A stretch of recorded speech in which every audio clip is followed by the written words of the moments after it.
Staying in California, and California is important because so much of what happens in California spreads to the rest of the country. Los Angeles voters are going to get to decide soon about a new way to eliminate the homeless problem in that city. Simple, just put all the homeless folks in hotels. And here's a new ad that explains the proposal. Los Angeles Hotel Workers Union, Unite Here Local 11, wants to turn hotels into homeless shelters. There's some change. The union's idea would force hotels to provide rooms to the homeless, putting tourists and paying guests at risk, and exposing hotel employees to hazardous situations. Hungry? It would be funny if it wasn't so scary. All right, and this is actually happening. This isn't a joke. We checked. We didn't get a response from the union. The Center for Union Facts is behind the ad, and Mike Saltsman from there joins us now. All right, how much of this is the union just trying to get an upper hand in its negotiation with the hotel industry? Well, Unite Here Local 11 is one of the more radical union locals in the country. They're in the midst of negotiations with 44 hotels in the LA area.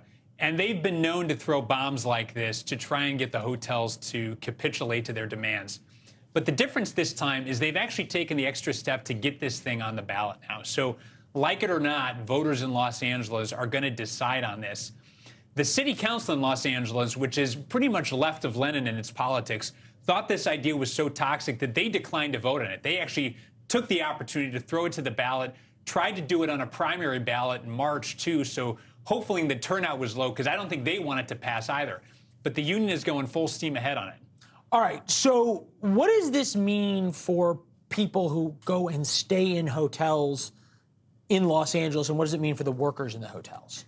So it means two things. I mean, so for the workers first, by turning hotels into homeless shelters, it sort of turns hotel housekeepers into social workers. And that's not something they want to be. That's not something they should be. Or trained to be. Or trained to be. And so, this was tested in something called Project Roomkey during the pandemic.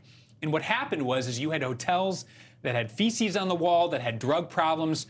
It was a total disaster. And so hotel workers are going to be thrust right into the middle of that. For paying guests, what's going to happen is that they want to come to California. They want to see the Southern California lifestyle.